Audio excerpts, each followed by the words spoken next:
karungag barog na. Kana ulahi lang eh.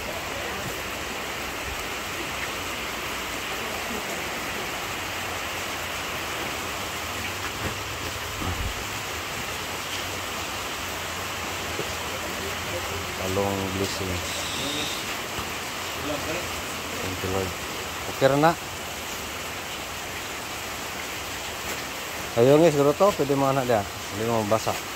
Asa mo? Pero hindi mo liki ang kuan ha. Naliki ang palanggana. Tapos kunting ampalaya. Tapos ang ulan. Thank you Lord sa ulan. Lanan among ampalaya sa kulawin.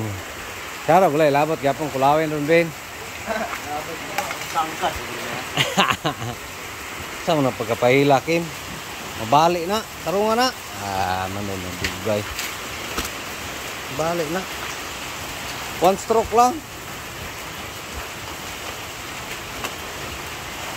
Palaya, ahadis, kunti. Presyo.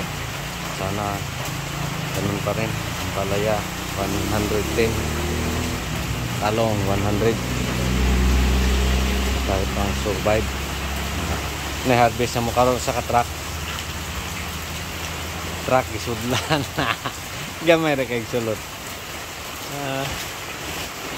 Importante na Igo gyung na kuan si Kinkin ba? Kalingkawa sa kusog. Igo ra na humod. So dito kami nag-impake guys kasi maulan. Sana may ulan sa Kulawin. Thank you Lord.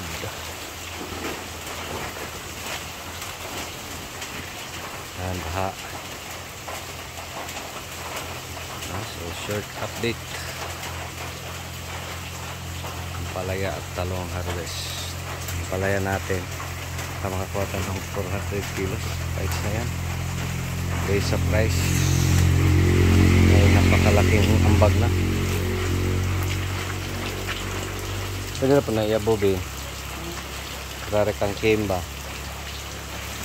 Ano gila? Yun lang. Short video. Thank you Lord. Rainy Thursday.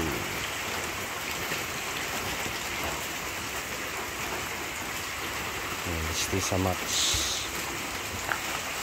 Alex to.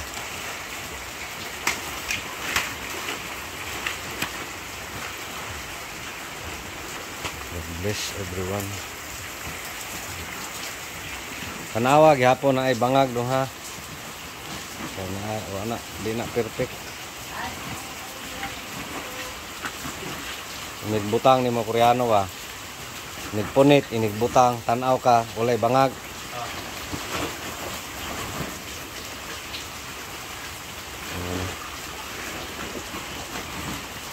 May reject ba?